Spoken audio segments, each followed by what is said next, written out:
Nothing's perishable. It's all legacy being built. Question for you guys is, it's so easy for me when I cut my hand in the very beginning of this to say, dude, it hurts, man, I can't go on. It's so easy to make the excuse, and you know what? I can live with that.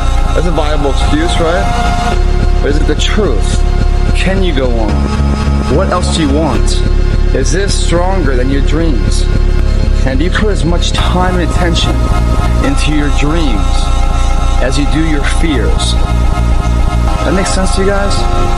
So many people think all day long on what they're scared of. Before a wrestling match, back in the day, I remember a lot of my opponents be like, oh man, what happens if I lose?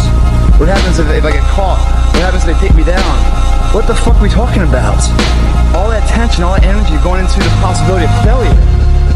Why can't the individual, the human, erase that mentality and put all that tension is, how great it's going to feel when I pin that motherfucker, when I take him down, when I beat him down in front of his home crowd, when I win something, when I go after something, when I put the work in and achieve it. Why don't we think that way? We're always thinking about losing something being taken from us, trying to maintain what we have. We can't lose this shit, it's so valuable. Why do we think that way? Why are we always thinking about the fears, the worst case scenario? All we do is put all that energy in there. Why don't we put the energy into the dreams that can be? The reason why you're doing that, if you are putting all that time and effort into fears instead of your dreams, it's because you're not doing this enough. You're not in here killing yourself enough. You're not working hard enough. You're not studying hard enough. You're not burning the midnight oil every night, which prevents you from staying awake in the midnight hours later in life wondering what it could have been. You erase that shit through all of this fucking payment, guys. It's free.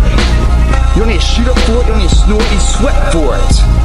And then when you leave here, it's an abdominal will. It's like just been nurtured. You don't think about second place.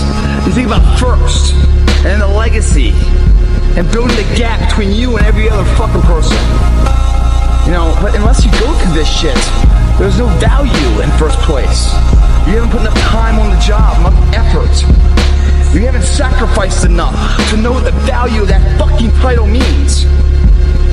So therefore, all you do is think about, well, I hope I don't lose this third place trophy I have. You understand what I'm saying, guys?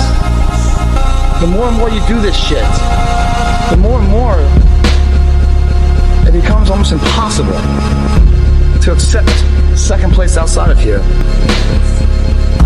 Impossible. Again, guys, I said earlier, it's spelled impossible. Perception on how we see things, guys. We create it or we destroy it right here.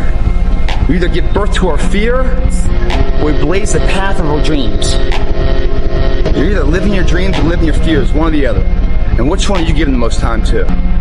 This workout travels with you to ensure your dreams never spoil, always stay true.